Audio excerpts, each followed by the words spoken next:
بسم اللہ الرحمن الرحیم۔ ماہ ربیع الاول کے شروع ہوتے ہی جہاں عاشقان مصطفیٰ سنی مسلمان اپنے نبی علیہ الصلاۃ والسلام کی محبت میں محافل میلاد منعقد کرتے ہیں اور ذکر مصطفیٰ سنتے اور سناتے ہیں، اور اس کے علاوہ بہت سارے نیک اعمال انجام دیتے ہیں۔ لیکن وہیں ایک طبقہ ایسا بھی ہے، ایک گروہ ایسا بھی ہے جو بھولی بھالی سنی عوام کو ان نیک اعمال سے روکنے کے لیے یا انہیں شکوک و شبہات میں ڈالنے کے لیے بہت ساری ایسی باتیں ان کے درمیان میں عام کرتے ہیں، جس کے سبب ان کی کوشش یہ ہوتی ہے کہ جو نیک اعمال یہ خود نہیں کر رہے ہیں، سنی مسلمان بھی اس سے دور رہیں، اور بہت سارے حیلے بہانے تلاش کرتے ہیں۔ انہی میں سے ایک یہ بھی بات ہے جسے کئی سالوں سے جب جب ماہ ربیع الاول کا آغاز ہوتا ہے اس ایمیج کو عام کیا جاتا ہے، جس کے ذریعے یہ پیغام دینے کی کوشش کرتے ہیں کہ آپ کے امام اعلیٰ حضرت امام اہل سنت علیہ الرحمہ نے نبی علیہ الصلاۃ والسلام کی تاریخ ولادت 8 ربیع الاول ہے یہ بیان کی ہے اپنے فتاوی رضویہ جلد 26 میں، اور یہ کہتے ہیں کہ آپ کے امام نے تو اپنی یہ تحقیق پیش کی اور آپ لوگ کا عمل اپنے امام کی تحقیق کے خلاف ہے، یعنی آپ 12 ربیع الاول کو میلاد النبی صلی اللہ تعالی علیہ وسلم مناتے ہیں۔ تو اس سلسلے میں ہم یہ کہیں گے کہ سیدی سرکار اعلیٰ حضرت امام اہل سنت مجدد اعظم علیہ الرحمہ کوئی عام عالم دین یا کوئی عام مفتی نہ تھے، بلکہ بہت سارے علوم و فنون پر آپ کو مہارت تامہ حاصل تھی، اور آپ جب جواب کسی چیز کا تحریر فرماتے تو بہت سارے جو اقوال ہوتے وہ تمام کو پیش کرتے، اور ساتھ ہی ساتھ یہ بھی بیان کرتے کہ صحیح قول یہ ہے اور راجح قول یہ ہے جس پر عمل کرنا چاہیے۔ تو جس نے بھی یہ امیج بنائی ہے، جس کے ذریعے یہ پیغام دینے کی کوشش کی کہ ولادت نبی علیہ الصلاۃ والسلام 8 ربیع الاول ہے، یہ اعلیٰ حضرت امام اہل سنت علیہ الرحمہ نے تحریر فرمایا ہے، اور صفحہ نمبر 412 کا حوالہ دیا ہے جو یقیناً اس صفحے پر یہ موجود ہے۔ لیکن اس سے پہلے ہم یہ بتا دیں کہ اعلیٰ حضرت امام اہل سنت علیہ الرحمہ 26ویں جلد میں ایک رسالہ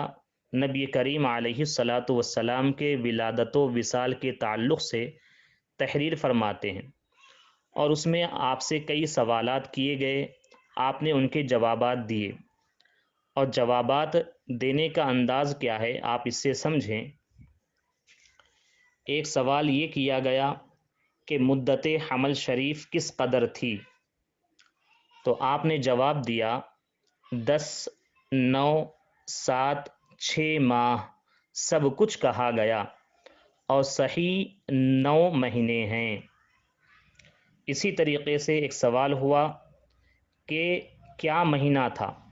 یعنی کس مہینے میں آپ کی ولادت ہوئی، تو آپ جواب تحریر فرماتے ہیں رجب، صفر، ربیع الاخر، محرم، رمضان سب کچھ کہا گیا، اور صحیح و مشہور و قول جمہور ربیع الاول ہے۔ اس سے اندازہ ہو گیا ہوگا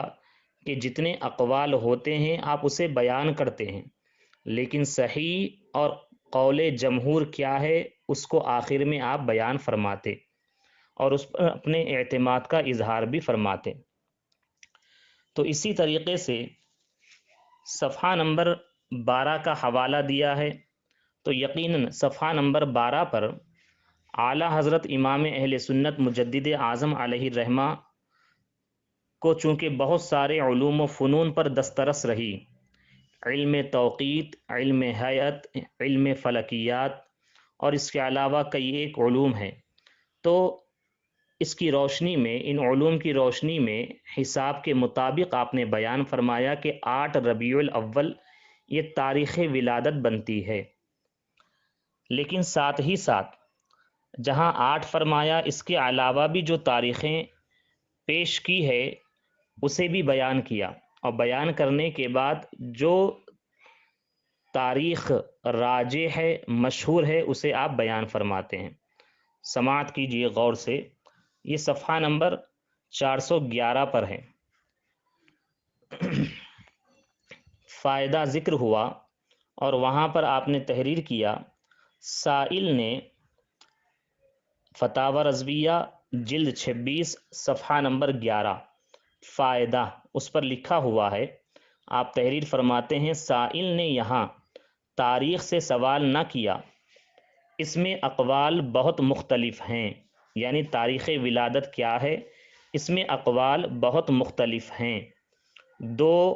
8، 10، 12، 17، 18، 22، 7 قول ہیں، مگر غور سے سماعت کیجئے، اعلیٰ حضرت علیہ رحمہ فرماتے ہیں مگر اشہر زیادہ مشہور و اکثر و ماخوذ و معتبر 12ویں ہے، یعنی زیادہ مشہور اور اکثر علماء نے